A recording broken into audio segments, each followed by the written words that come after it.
to have Professor Chris Elliott visiting us here in sunny Scotland, sunny Edinburgh today.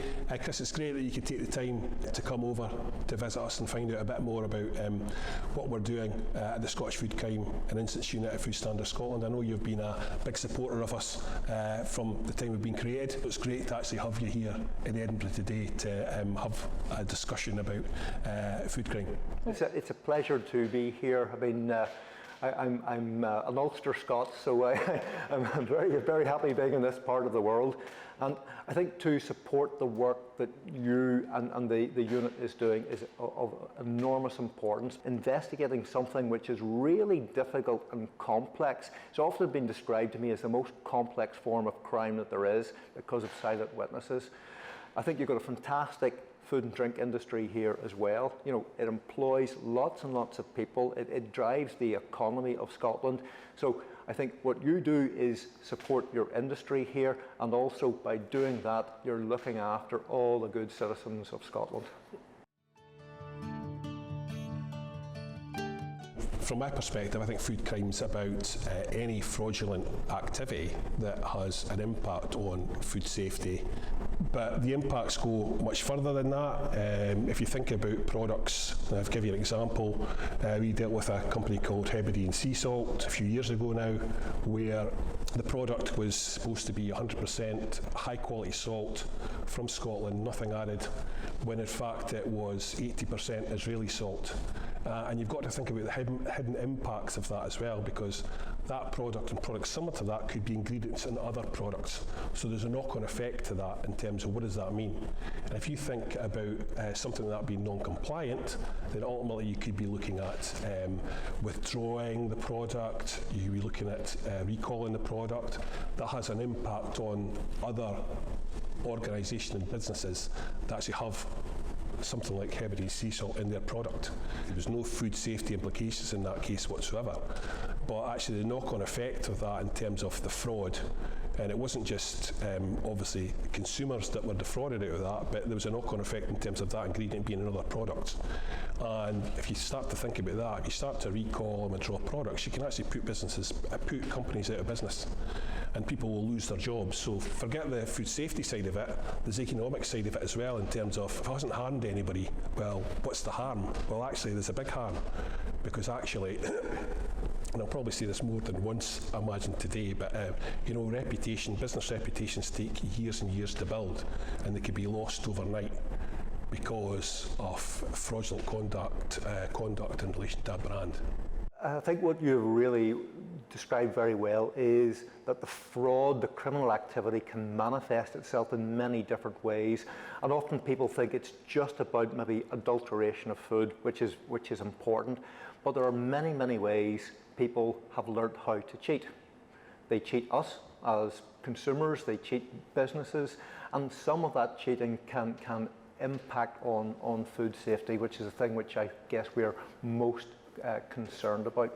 Scotland has got a fantastic food and drink industry, and I think it's probably the biggest export from Scotland now in terms of the quality, the provenance of everything that you do on this part of our islands. But also you've got to remember is a lot of the ingredients that go into those products have been imported into Scotland from the four corners of the earth, and people are cheating in the four corners of the earth. And if people can cheat and get away with it, they will do that. And if you're not really vigilant in terms of looking to say, where do you source these things from? What are the accreditations that come behind that? You can come unstuck really quickly. And what happens then, your business gets dragged into the mire because it's the reputation of your business. It's not the people who were cheating in Southeast Asia. It's your business that gets associated with the fraud. So I think that's where businesses have to be really careful in terms of, you set out to do things properly, people who you're buying from might not have the same standards. As you know, Chris, there was a number of reviews, including your own, done on the back of the horse meat scandal of 2013. But I suppose on the back of your review, Scottish Government ministers asked our Chief Executive at Food Standards Scotland to develop an investigative and intelligence capability for Scotland. So in 2015, the FSS board basically authorise the remit of the unit, and the remit of the unit was really to look at serious and complex fraudulent conduct and serious and complex regulatory non-compliance involving dishonesty. That's what we were set up to look at. As you've said before, from you in your review, one of the things that resonates with me was about if you look for it at the right level with the right people, you'll find it, and that's what you found, and that's been our experience since we've kicked off. So from my perspective, it was very important for me to bring people in who had, from an ex-law enforcement perspective, like myself, who had experience in investigation of things like the importation of supply controlled drugs. And using that expertise, we would be able to identify fraudulent activity within the food chain. And that has been our experience to date. We've got 16 people in the unit now. 4 of those focus on food safety incidents, but we've got 11, including myself, that focus purely on the investigation of food crime. And so far, it's been successful. We've had a lot of successes to consider, and the unit's going from strength to strength. I think it's very clear the unit has been very successful. And when you think about why you needed a unit that you operate, Ron, we're dealing with silent victims. Because often, if you have a criminal activity perpetrated against you, you will know about it. If somebody's broken into your house, you'll see the broken windows. If somebody's stolen your car, you kind of notice that when you try to drive away. But when people are cheating in the food that you buy, you don't know it. And it's not only that citizens don't know it, often food businesses don't know it either.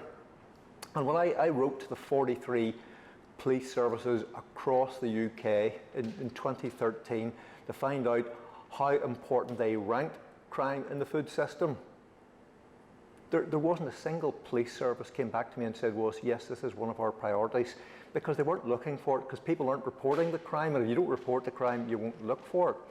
And I think it's only when you get people with a background of understanding the food industry, but absolutely understanding law enforcement and how criminals behave, you can really start to get to grips with the problem. And as I said, when you look for it, you find it. And that's not just in Scotland, that's everywhere in the world where I have experiences. So successes so far, I mentioned briefly about Hebridean sea salt. That was a case that we dealt with a few years back now, but as I said before, it was a high quality product from the Outer Hebrides, 100% sea salt, nothing added, but in fact there was 80% Israeli salt added to that. And we've discussed the whole impact of that in terms of the silent impact of not just consumers but other businesses, etc. That we would probably deal with that differently in moving forward. But if you look at that, company itself has gone out of business as a result, and that's, for me, that should be a wake-up call for businesses in terms of, that was probably a case of being unable to meet demand and crossing over into criminality from being legitimate. And I think there's probably 2 types of individual: those who are outright criminals, who are going to benefit from committing crime within food supply chains, and those that are legitimate people and pressures that are pushed them over that line into criminality.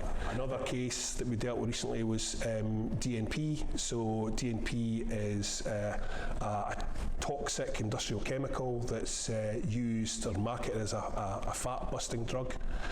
We've recovered powder thought to be DNP in Scotland, and we've taken action in relation into that, recovering that.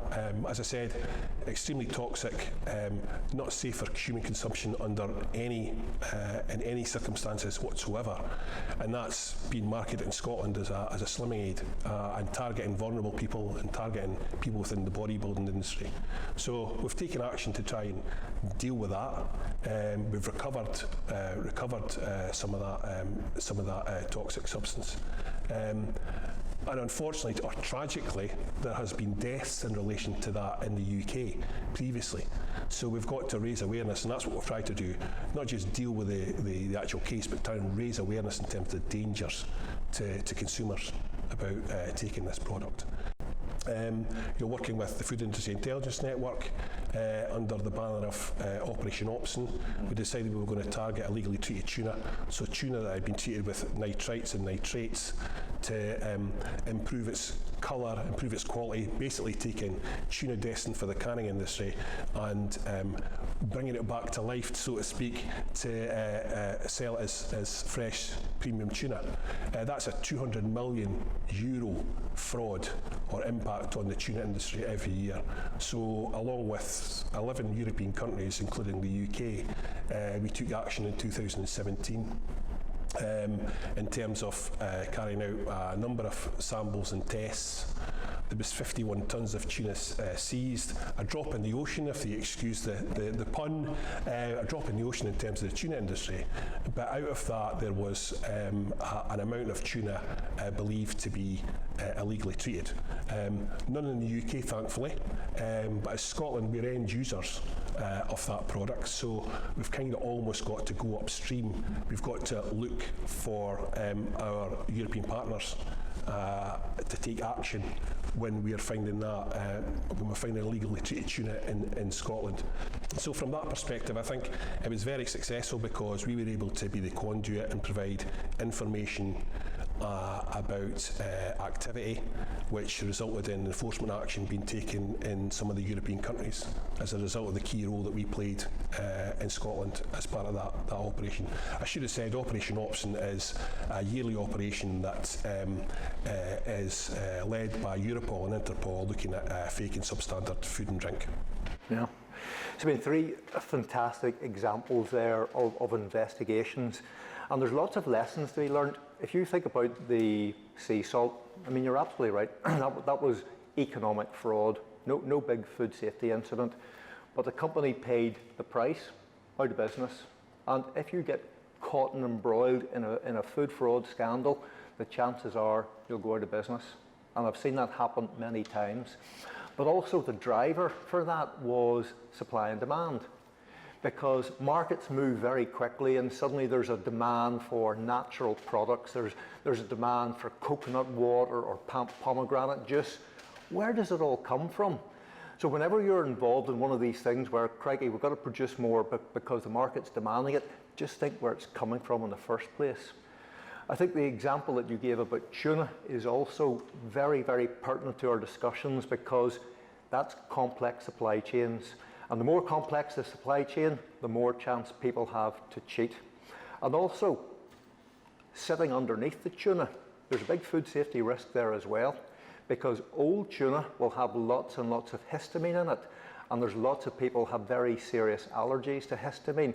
So you're cutting from fraud into a food safety incident. And then of course the DMP is the ultimate, because that has killed people in the UK. And those people who perpetrate the fraud really don't care about that. Their business model is they don't care about the consequences of their actions. I think, Ron, what became very apparent to me back 2013, 2014 was that I think a lot of businesses were quite naive in terms of their supply chains. A lot of it was based on trust. We've worked with this company for a long time, or actually company A is cheaper than company B, therefore we will buy from A, without thinking about why was it cheaper. Lots of audits happen. I often say food businesses get audited to death, but actually they're not really being audited for fraud. It's more about compliance with particular quality standards. So I think food businesses are much more aware now, and the levels of audits have improved significantly. But people can still cheat audits because those people who perpetrate fraud are generally quite bright and know how to get round systems. So it's not just about that.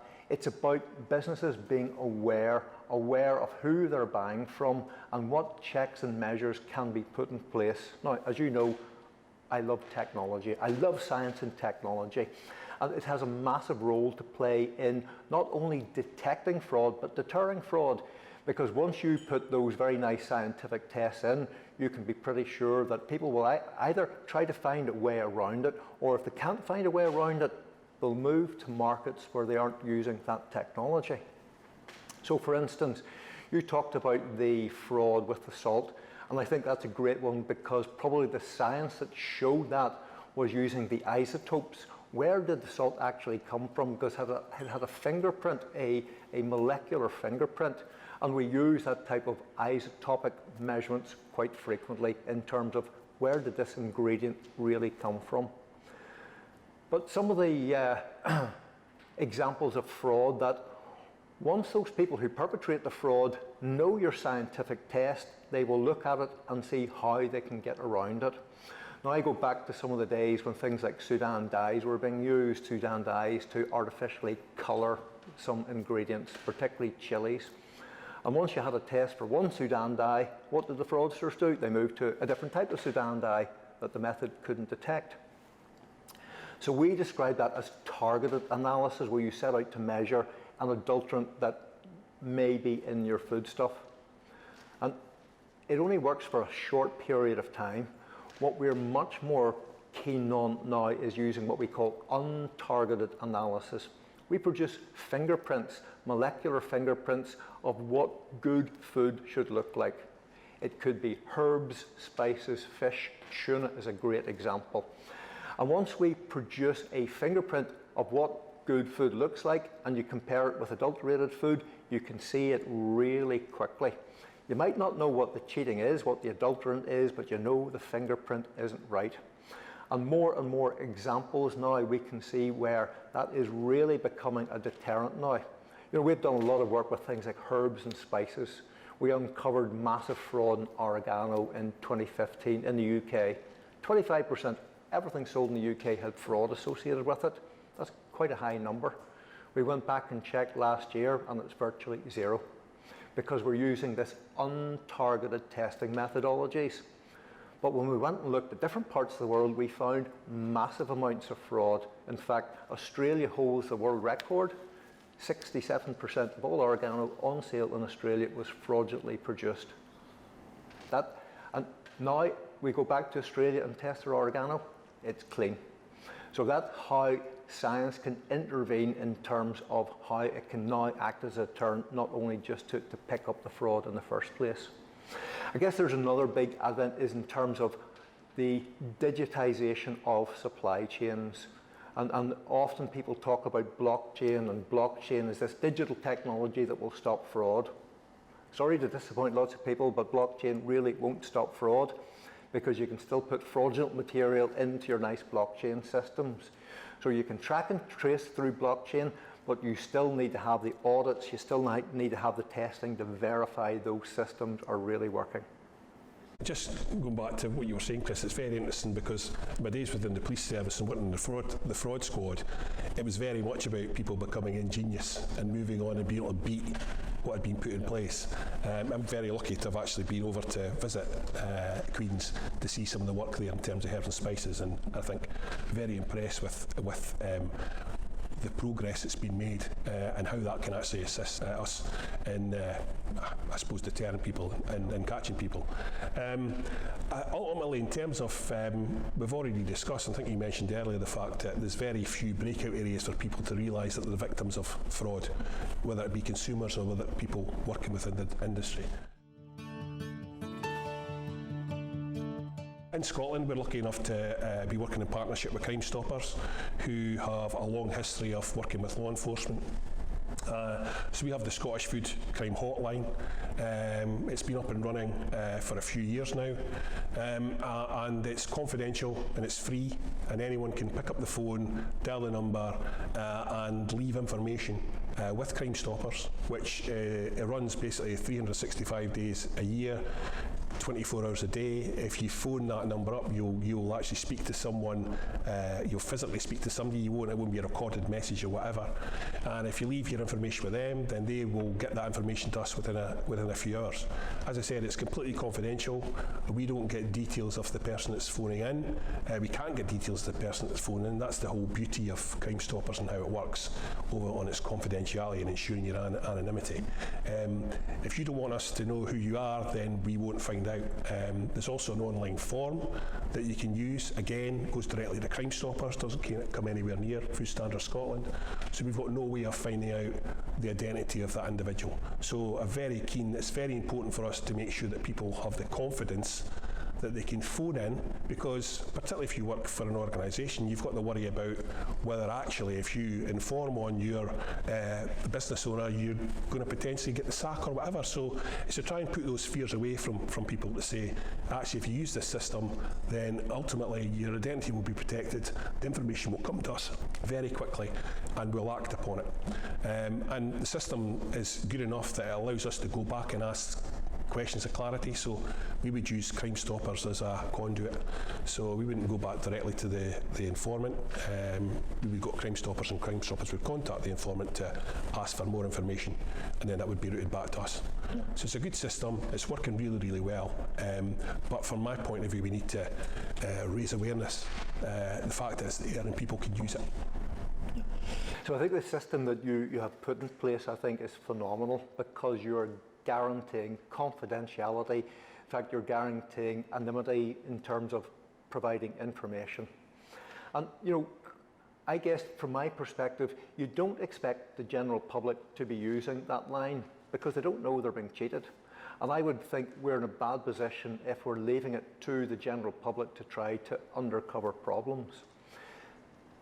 The best information, the best intelligence absolutely resides within the food industry itself. I've talked to so many people, and they will know when something isn't right. You know, somebody tried to sell me something and you couldn't sell it for that price. And I've had people who contacted me. In fact, our original work on herbs and spices was a tip-off that I got, and somebody said we lost a major contract and we know that we couldn't have sold it any cheaper. Automatic trigger. And I think businesses need to think about, if something isn't right, there might not be fraud associated with this, but we just know with our background in business, something isn't just quite right here. Why not inform the authorities? Because people will go and investigate that. And you're not just protecting yourself, you're not just protecting your own business, but you're protecting the reputation of the whole industry of Scotland. Because we've had some concerns from industry in terms of food authenticity and in terms of what we can do, I suppose, to try and stop, to help, to investigate that. And I suppose that's one of the reasons the unit was set up. But for me, I suppose it's about trying to raise awareness in terms of some of these issues as well. And companies can do a lot for themselves in terms of building up their fraud resilience, for instance. You know, one of the resources out there is the Counter Fraud Good Practice Guide that was produced by the Chartered Institute of Environmental Health, along with ourselves, Food Standards Agency, Intellectual Property Office. That was produced in 2016. It's a good resource for businesses to use because it gives some practical advice about building up your fraud resilience. They've even got a 7-step guide that you can follow. And it's about actually dealing with food fraud as a business risk like any other business risks and giving it the same importance. From our perspective, there's food law that can be used to stop companies from, if they're labeling a product either wrongly, then the local authority would put in place sanctions to stop that from taking place. But also we can look at utilising common law fraud, the common law of the land in Scotland. So if you're actually deliberately trying to mislead consumers or other businesses and you're committing fraud, then for me we can utilise the common law of Scotland and we can deal with that as we would deal with any other fraud. And that's how we've been progressing investigations so far. We work very closely with the local authorities in Scotland, so our position within the unit means that we can either lead on investigations or we can support local authority investigations, or we can provide access to specific expertise, whether that be through some of the software we've got or through some of the technical ability we've got in terms of the people within the unit. And that's based on the best approach, considering the the risk, threat and harm that's posed to either businesses or consumers in Scotland. So I think there's a lot of things we can do. We can either utilise common law, we can utilise food law, we can work with our local authority environmental health departments to make sure that we utilise that food law to stop someone or stop a company or to just make sure that we're disrupting activity from those individuals who may be perpetrating food fraud. Yeah. I think the piece around businesses must protect themselves, I think is very important. They cannot leave it to you and the authorities.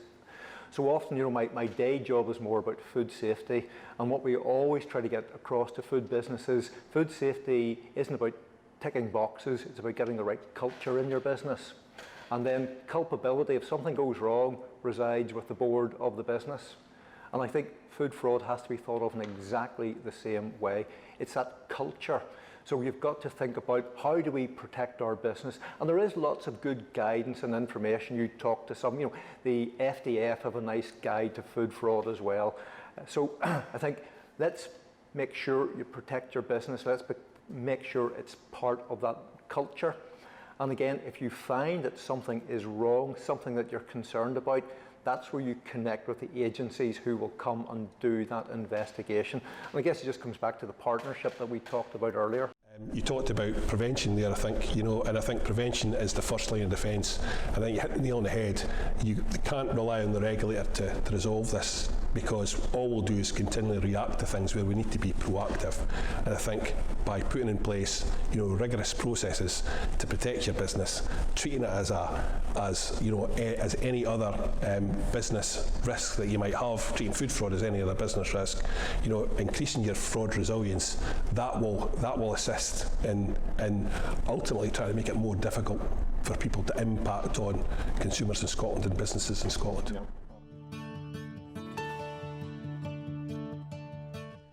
One of the things we've introduced recently in Scotland, Chris, is the Food Crime Partnership, where we have contacted various organisations and looked for them to sign up. And it's all about maintaining high standards, high quality of food in Scotland. It's been successful so far. The first phase ran, I think, until March this year, and we're moving on to the second phase. We've got 17 organisations that have signed up so far. We're hoping to get a lot more signed up, and it's about raising awareness of the hotline within their organisations. It's about promoting the fact that they are signing up to this partnership. It's about having a badge of honour that you can put on your website to say you are part of this.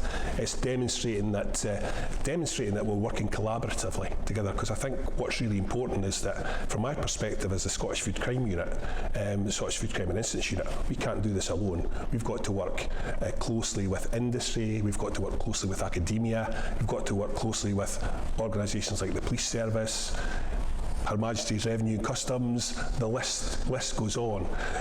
Industry is a really important part of what we're trying to do. So I think by getting industry and organisations to sign up to this, we're getting them to say, well, look at us, we're attesting to high standards in terms of the quality of produce we're producing in Scotland, and working along with the regulator in terms of Food Standards Scotland to try and achieve this, a consistent approach moving forward. Yeah. Because I think the partnership model that you're developing is absolutely fantastic, and it's the right way to do it, because you can't tackle this on your own. Even you think the multiple retailers, who've turnover of billions, they struggle to deal with it themselves. So how can small businesses deal with it? So I think in terms of small businesses have a responsibility to report problems, but also there needs to be a mechanism in place to help support them as well. So I think the coming together of lots of different government agencies who all have different expertise, and I think that coming together will really strengthen the resilience that Scotland will have to criminal activity in your food supply system. And I think having 17 is a great start. And then we'll get to the point where you'll say to organisations, why would you not be part of this? Is there something that you're trying to hide from us? And there will be pressure. And You know, and a lot of the partnerships that we've put together in the past, so the FIN network that you talked about before, the Food Industry Intelligence Network, that started off with a coalition of the good, 4 or 5 companies that came together, and now there's over 40 businesses all working together. But not only does FIN work amongst each other, they work with you, they work with the National Food Crime Agency in the UK. So the more people, the skill sets coming together, bringing in information, converting that to intelligence is right. I suppose your opinion, Chris, on small and big businesses. I think for me, yeah, big businesses have got massive amounts of resources. They can ensure that their processes are rigorous enough to ensure their supply chain.